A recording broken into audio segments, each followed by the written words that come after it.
네, 무더운 여름이 계속되고 있는데요. 여름 다들 잘 보내고 계시죠? 네, 뉴스에 의하면은 이제 더위가 얼마 남지 않았다고 합니다. 그래서 조금만 더 견디시면 더위가 물러갈 것 같으니까요. 조금만 더 힘을 내시고 또 잘 견디시기를 기원합니다.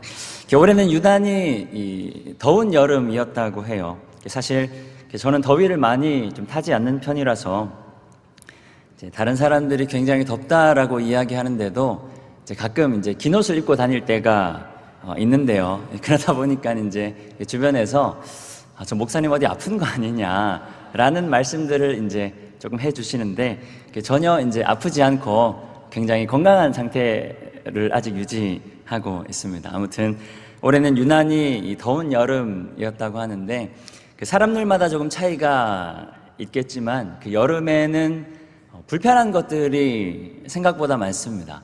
땀도 많이 나고요.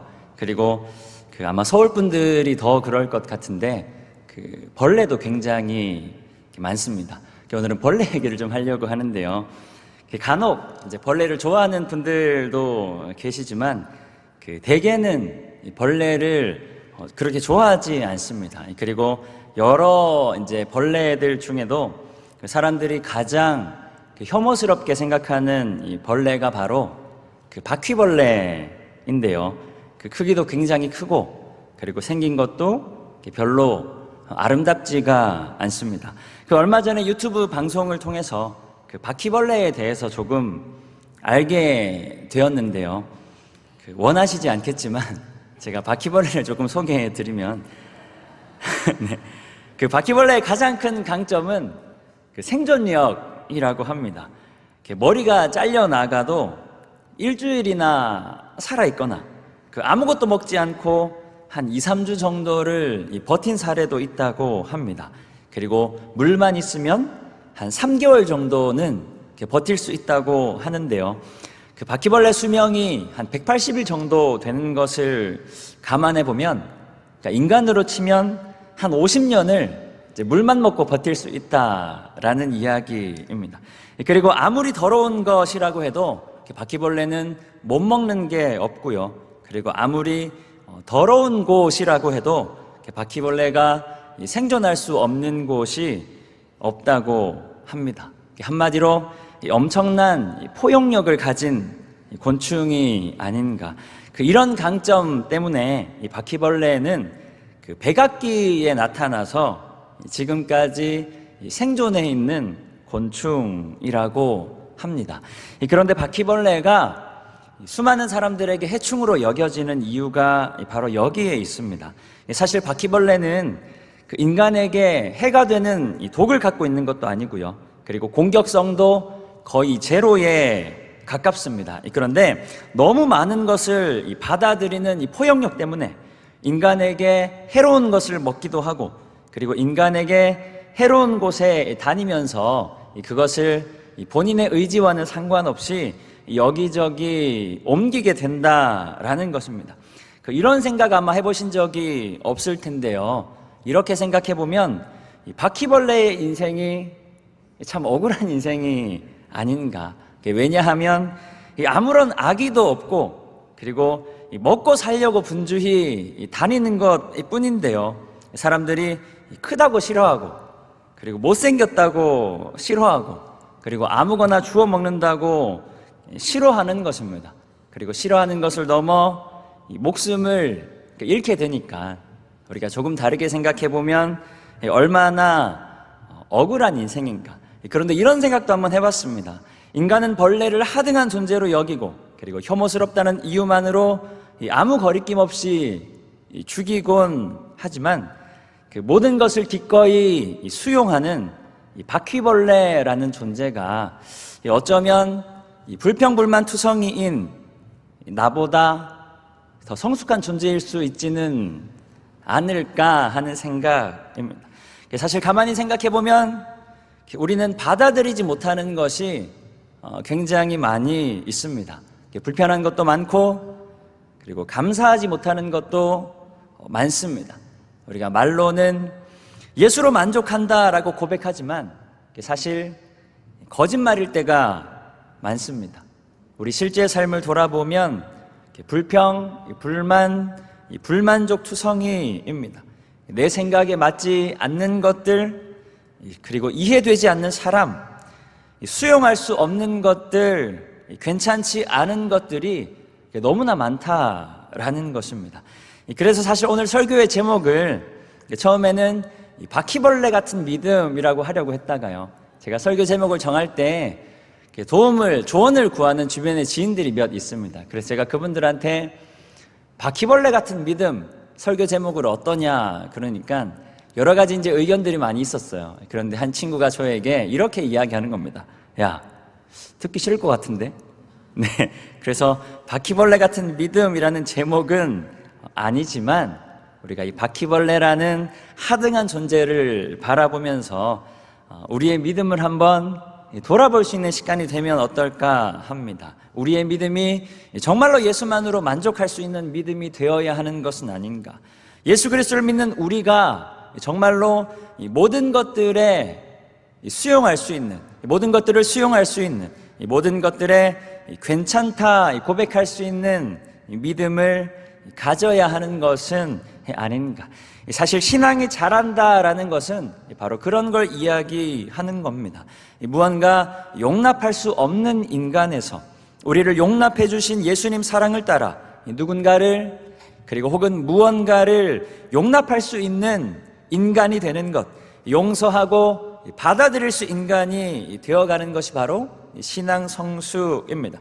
내 힘이 아니라 예수님의 능력으로, 그리고 내 사랑이 아니라 예수님의 사랑으로 모든 것에 괜찮을 수 있는 믿음, 모든 것에 괜찮을 수 있는 용기가 우리에게 필요한 것이 아닌가.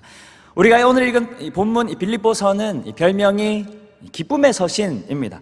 바울은 빌립보서를 통해서 빌립보 교회를 향한 아주 좋은 마음을 드러내고 있는데요, 여러 가지 이유들 가운데 아주 큰 이유 중에 하나가 바로 빌립보 교회의 신앙 성숙입니다. 오늘 본문 10절 말씀 우리 함께 읽겠습니다. 내가 주 안에서 크게 기뻐함은 너희가 나를 생각하던 것이 이제 다시 싹이 남이니 너희가 또한 이를 위하여 생각은 하였으나 기회가 없었느니라. 너희가 나를 생각하던 것이 다시 싹이 나는 것을 보니 너무 기쁘다라는 것입니다. 그래서 바울이 기뻐하고 있는데요, 이 빌립보 교인들의 바울을 향한 마음이 싹이 나고 있는 것 때문에 기쁘다. 구체적으로 어떤 마음인가 빌립보서 4장 15절과 16절에 기록하고 있는데요, 우리 함께 읽겠습니다. 빌립보 사람들아, 너희도 알거니와 복음의 시초에 내가 마게도냐를 떠날 때에 주고받는 내 일에 참여한 교회가 너희 외에 아무도 없었느니라. 데살로니가에 있을 때에도 2번이나 나의 쓸 것을 보내었도다. 아마도 바울에게 재정적인 어려움이 있었던 것 같습니다. 그런데 이 재정적인 어려움으로 인해 바울이 정말 괴로워하는 것은 돈이 없거나 혹은 당장 먹을 것이 없어서가 아니라 복음을 전하려는 데도 돈이 필요한 법인데 이 재정적인 어려움 때문에 복음의 길이 막히는 것입니다. 그래서 바울이 굉장히 괴로운 시간들을 보내고 있었다.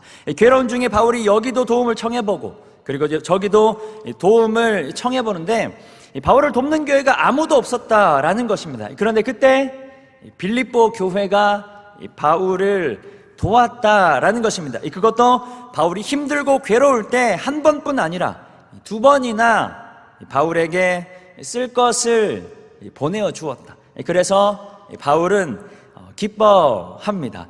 그런데 바울이 자신의 재정이 채워진 것 때문에 기뻐하는 것이 아닙니다. 물론 재정적인 채워짐으로 복음을 전할 수 있는 것 때문에 기뻐한 것은 맞지만 그것보다 바울이 기뻐했던 진짜 이유는 바로 빌립보 교인들의 신앙 성숙에 있습니다. 내가 채워짐에 기뻐하는 것이 아니라 빌립보 교인들이 자신의 돈을, 자신의 소유를, 자신의 재물을 자신을 위해서가 아니라 다른 누군가를 위해 포기할 수 있는 존재가 되었다라는 것에 바울이 굉장히 기뻐한다라고 이야기하고 있는 것입니다. 돈 얘기를 잠깐 해보면요, 돈이라고 하는 것은 다들 동감하시겠지만 인간의 욕구를 충족시킬 수 있는 가장 결정적인 도구 중에 하나입니다. 우리가 무언가 먹고 싶거나 갖고 싶거나 하고 싶거나 가고 싶을 때 그 모든 것을 가능하게 해주는 것이 바로 돈이라는 건데요. 그러니까 돈은 곧 나의 욕구와 직결되는 것이다. 그러니까 돈이 곧 욕구라고 이야기할 수 있겠습니다. 그래서 돈을 포기한다라고 하는 것은, 돈을 내어놓는다 하는 것은 곧 나의 욕구를 포기하는 것과 같습니다. 돈을 내려놓는다는 것은 나의 욕구를 내려놓는 것과 같습니다. 아무도 바울을 돌아보지 않는 때에 빌립보 교회가 바울을 도울 수 있었던 것은 무엇 때문인가? 빌립보 교회가 바울을 위해 자신의 욕구를 내려놓을 수 있었던 것은 무엇 때문인가? 바로 복음의 가치를 알았기 때문입니다. 바울을 통해 전해지는 복음이 얼마나 귀한 것인지 아무도 몰랐지만 빌립보 교인들은 알았다라는 것입니다. 바울을 통해 복음이 전해지는 것이 내가 무언가를 갖는 것보다, 내가 하고 싶은 것을 이루는 것보다, 내가 누리고 싶은 것을 누리는 것보다 훨씬 더 중요한 것임을, 훨씬 더 귀한 것임을 알았기 때문입니다. 그러니 빌립보 교회가 단순히 돈을 포기한 것이 아니라 하나님 앞에 나의 욕구를 포기한 것이다. 내가 하고 싶은 것 당연히 있고 내가 갖고 싶은 것 당연히 있지만 그 모든 것들을 하나님께 양보하는 것입니다. 그러니 빌립보 교회가 바울을 도와준 것은 곧 하나님 앞에 자기 자신의 소유를, 하나님 앞에 자기 자신의 욕구를, 하나님 앞에 자기 자신을 내어드린 것과 같다라는 것입니다. 바울이 이렇게 이야기합니다. 너희가 나를 생각하던 것이 다시 싹이 나고 있다. 아마도 빌립보 교인들이 원래는 그만한 믿음이 있었던 것은 아닌데 이제는 기꺼이 복음을 위해 자신의 것을 내어놓을 만큼 신앙적으로 성숙했다라는 의미겠지요. 곧 하나님 안에서 하나님이 아닌 다른 그 어떤 것쯤은, 하나님 안에서 하나님이 아닌 다른 소유쯤은 조금 부족해도 조금 모자라도 이제 괜찮을 수 있는 그런 그리스도인이 되었다는 말입니다. 그래서 바울이 기뻐하고 있는 것입니다. 단순히 돈을 받았기 때문에, 도움을 받았기 때문에 기뻐하는 것이 아니라 자신의 목숨을 들여 복음을 위해 헌신한 빌립보 교회의 성도들의 신앙 성숙을 바라보며 기뻐하는 것이다. 그리고 빌립보 교인들이 복음의 진짜 가치를 발견한 것을 바라보며 기뻐하는 것이다. 그래서 바울이 기뻐하노라 고백하고 있습니다. 그리고 오늘 본문을 통해서도 바울은 동일한 고백을 하고 있는데요, 오늘 본문 12절과 13절 말씀 우리 한 목소리로 함께 읽겠습니다.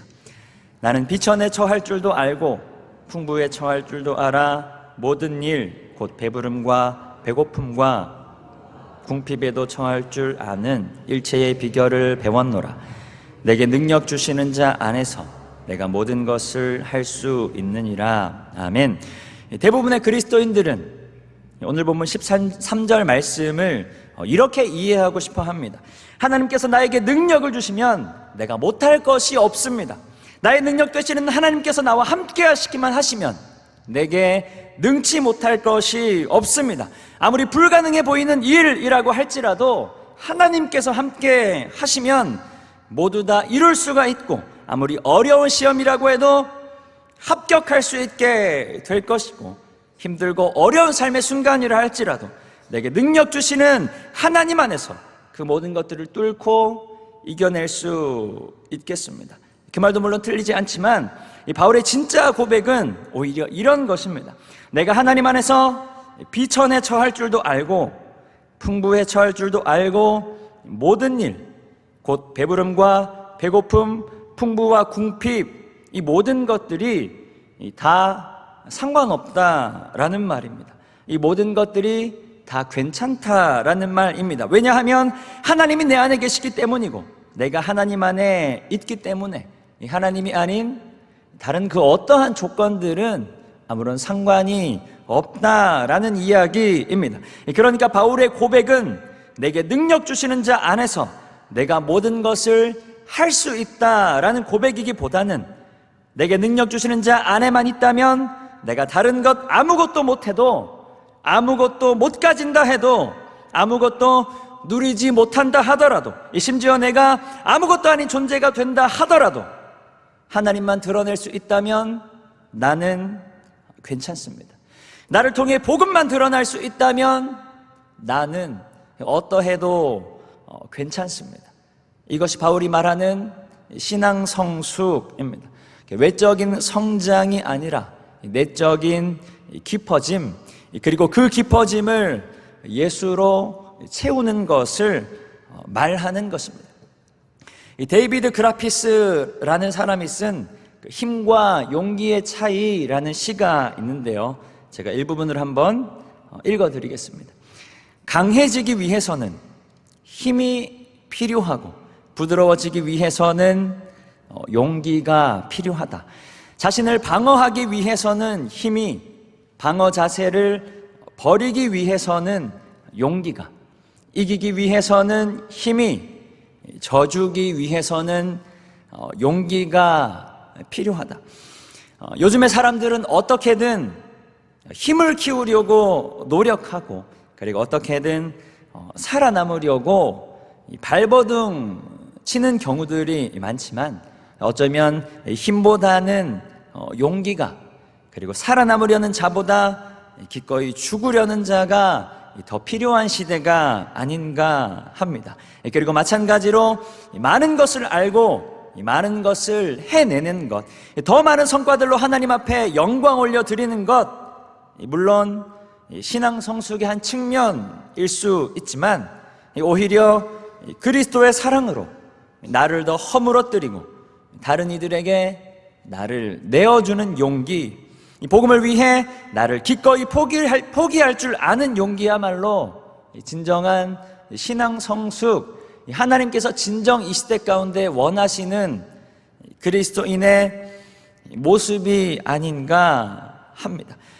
그리스도인으로 살아가는 이들에게 필요한 것은 힘보다는 용기라는 말입니다. 모든 일에 괜찮을 수 있는 용기가 필요하다. 모든 사람에 관대할 수 있는 용기가 필요하다. 모든 것을 기꺼이 받아들이고 모든 일에 초연하며 모든 이들을 사랑으로 품어낼 수 있는 용기가 필요하다. 때로는 무기력해 보이고 때로는 너무 나약해 보일 수도 있지만 오히려 그 용기가 더 큰 힘과 능력이 되는 줄 믿습니다. 내게 능력 주시는 자 안에서 모든 것에, 그리고 모든 일에, 모든 사람의, 모든 상황에 괜찮을 수 있는 용기가 성도님들의 삶에 충만하시기를 축복합니다. 그 용기를 통하여서 예수 그리스도의 복음이 온전하게 흘러가게 될 줄 믿습니다. 그 용기를 통하여서 하나님의 사랑과 그 은혜가 온전하게 드러나게 될 줄 믿습니다. 바울의 고백과 같이 복음만 드러날 수 있다면, 나를 통해 하나님의 사랑과 십자가 은혜만 드러날 수 있다면, 하나님, 나는 모든 것들이 다 괜찮습니다 고백하며 승리하는 우리 모든 성도님들 되시기를 축복합니다. 기도합니다.